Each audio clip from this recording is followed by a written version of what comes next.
C'est-à-dire, notez vos questions et vous allez poser des questions à la fin, s'il nous reste encore du temps, et vous allez poser à tous les auteurs de votre choix. Et merci infiniment, mon cher Ange, de votre intervention. Mais avant de répondre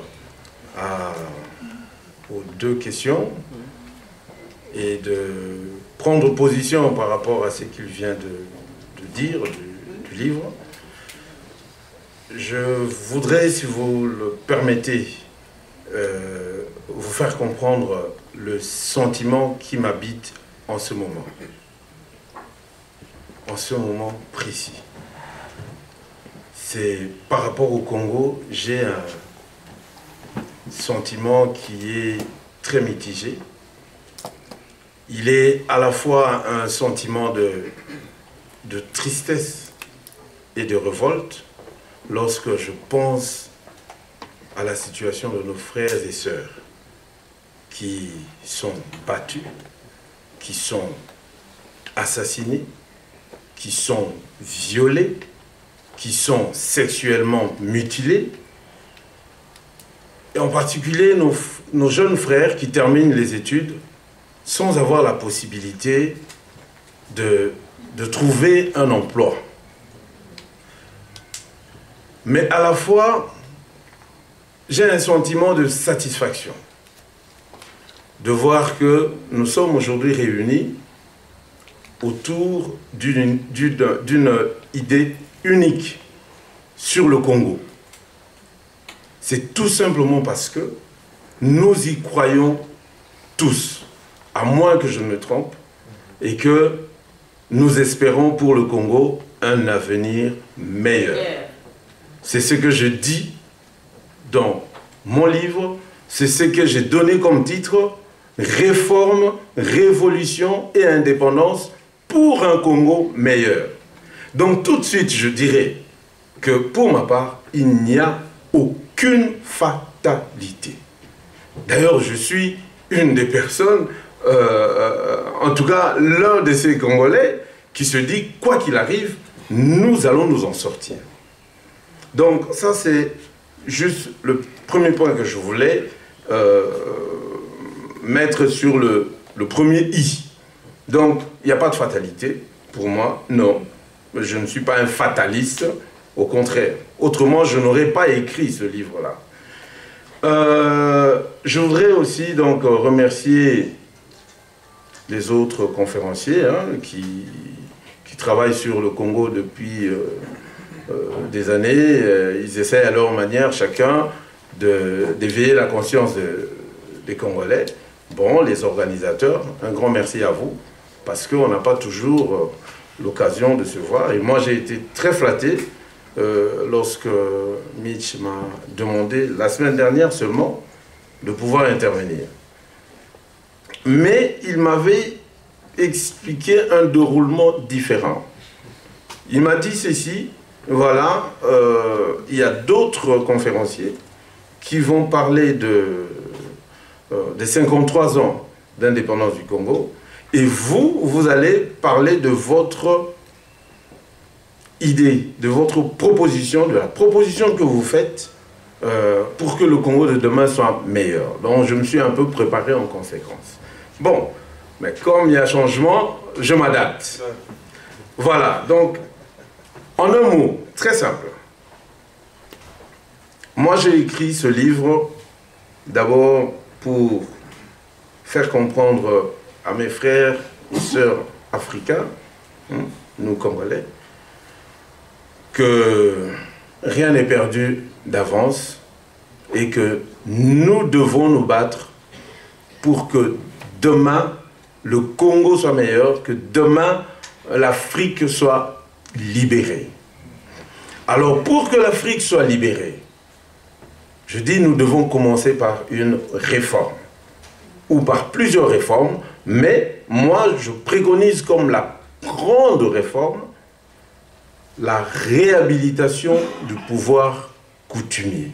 Bon, je commence par le Congo, donc je parlais du cas du Congo, le pays que je connais le mieux.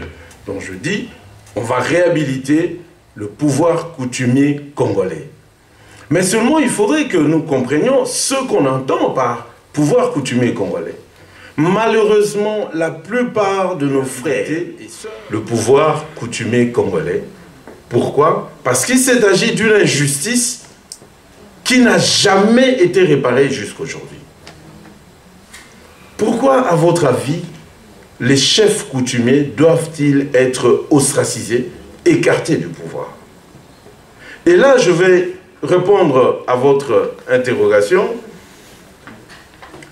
parce que vous dites, et ça c'est pratiquement tous les Congolais qui le disent, oui, mais ces chefs coutumiers, ils sont là avec le pouvoir, ils sont... Mais en réalité, comment devient-on chef coutumier? Il y a deux possibilités. Soit on devient par le côté maternel, parce que c'est la lignée maternelle qui donne le pouvoir, soit c'est tout simplement par un principe de paternité, hein, donc c'est le côté papa qui donne le pouvoir. Mais il se fait qu'aujourd'hui, il existe ce qu'on appelle des faux chefs coutumiers. Des faux chefs coutumiers. Ne vous trompez pas, je reviens sur ce que Cheikh Fita a dit, quand un jeune Belge a lu son livre, il dit, mais pourquoi est-ce qu'il ment, le monsieur? Tout ce qui brille n'est pas de l'or. Ce n'est pas parce que vous avez vu à la télévision telle personnalité entourée des chefs coutumiers que tous ces chefs coutumiers sont des vrais. Un chef coutumier ne vendra jamais sa terre. Un vrai chef coutumier ne vendra jamais son pouvoir. Et ça, c'est un, je dirais, c'est un enseignement que nous devons prendre. C'est un enseignement que nous devons prendre absolument parce que nous devons savoir comment le pouvoir coutumier a fonctionné avant et ce qu'il est devenu aujourd'hui. Mais je vous dis que les chefs coutumiers, depuis 1885, depuis le 26 février 1885, n'ont plus aucun pouvoir et n'ont pas de terre. Donc si on vous dit qu'un chef coutumier a vendu sa terre, je vous dis c'est totalement faux. Et aujourd'hui, nous habitons un pays en nous disant, oui, le Congo est à nous, le Congo nous appartient. Mais détrompez-vous, cherchez à savoir à qui appartient le Congo. Puisqu'il a existé ce qu'on appelle des traités de cession de souveraineté. Ce sont en fait les titres de propriété du Congo. Où sont ces titres? Où sont ces titres? Quel est ce Congolais qui a récupéré un seul titre de propriété du Congo? Donc ça, c'est une étude, c'est la question que j'avais d'ailleurs posée lors d'une interview que j'avais accordée à Congo Mikili en décembre de l'année dernière. Je dis, moi j'aimerais que les Congolais fassent un peu d'investigation. Ce n'est pas une question à laquelle on va répondre du tic au tac ou sans avoir des réels arguments, sans avoir fouiné dans l'histoire de notre pays. Donc, je suis presque prêt à dire qu'aujourd'hui, le Congo ne nous appartient pas. C'est la raison pour laquelle le peuple congolais n'a pas le droit de choisir ses dirigeants. Uniquement ça. Alors, nous avons deux possibilités. Soit on utilise les moyens forts, c'est-à-dire la violence, soit on y va par des moyens tout à fait pacifiques. Moi, j'ai choisi la deuxième possibilité, c'est-à-dire de proposer une réforme. Cette réforme qui va faire revenir le chef coutumier au pouvoir à travers ce que j'appelle la Chambre nationale de chefs coutumiers. C'est quelque chose qui n'a jamais existé dans le monde. Je vous le dis, jamais. Ça n'existe pas. Et ça n'existe nulle part. Je suis le premier à le proposer et je voudrais bien que le Congo puisse le tester. Et je voudrais que le Congo soit le premier pays à le tester. Parce que c'est un nouvel ordre politique que je voudrais qu'il soit instauré, pas seulement au Congo, mais dans toute l'Afrique, dans tous les pays d'Afrique, particulièrement noirs, où dans le passé, il y avait des chefs coutumiers qui exerçaient un réel pouvoir. Voilà ce que moi je propose. Je ne propose pas autre chose. Et je me dis ceci, il y a tellement de pièges. Aujourd'hui, Kabila peut partir. Avec le mode d'organisation politique que nous avons au Congo, on vous mettrait vous, ou n'importe qui là-bas, le Congo ne marchera pas. Tout simplement parce que tout est verrouillé. Nous avons ce que j'appelle les démons de la division. Ils sont là. Les relations entre nos pays d'Afrique et le monde occidental, ou les maîtres de ce monde, sont les relations de type domination-soumission. Et malheureusement, il y a eu ce conditionnement à la Pavlov qui a fait qu'aujourd'hui, le Congolais admet qu'il est inférieur à l'homme blanc, même si de temps en temps, il fait le gros dos, comme on dit. Non, mais on est non. Mais ça, c'est le langage du Congolais.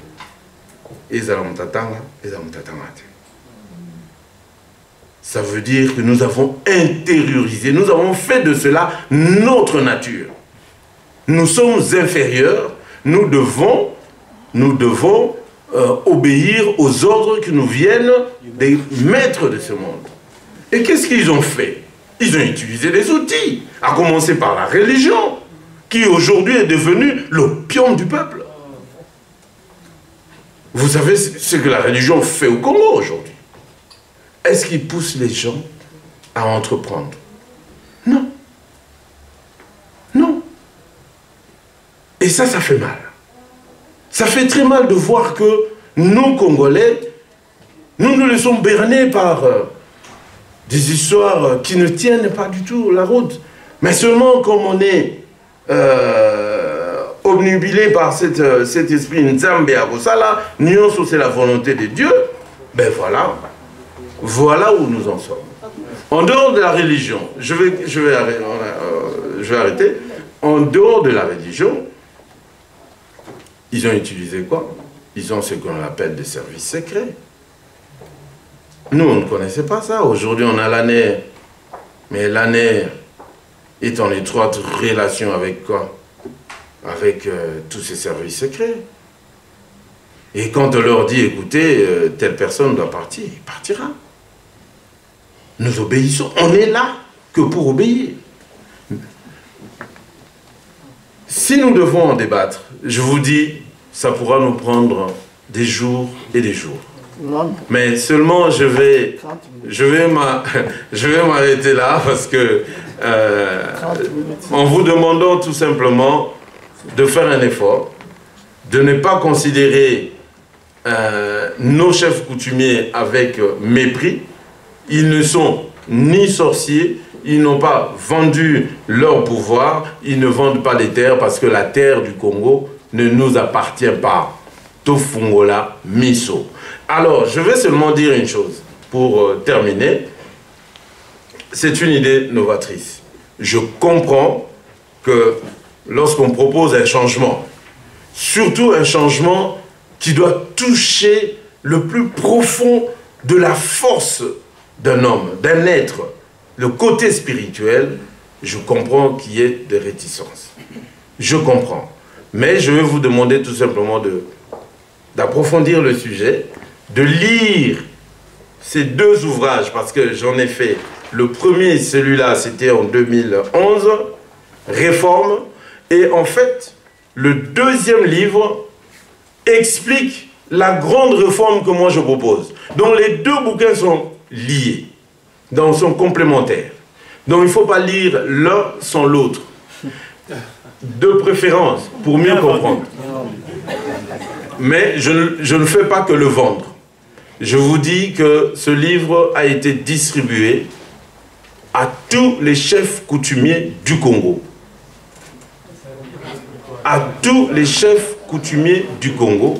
Et aujourd'hui, qui savent lire, qui savent écrire et qui comprennent les enjeux qui se déroulent dans notre pays. Tout dernièrement, il y a eu... Les choses avancent. Hein?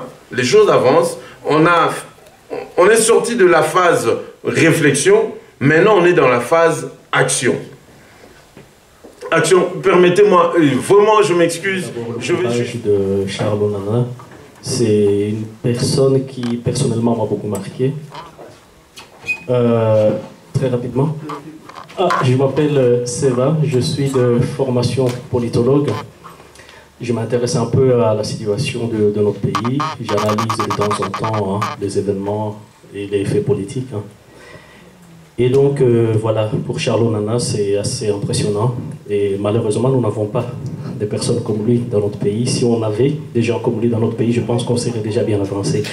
Alors, et ça sera le dernier point, qu'est-ce que nous devons faire? Nous devons construire un vrai leadership. Ça nous manque.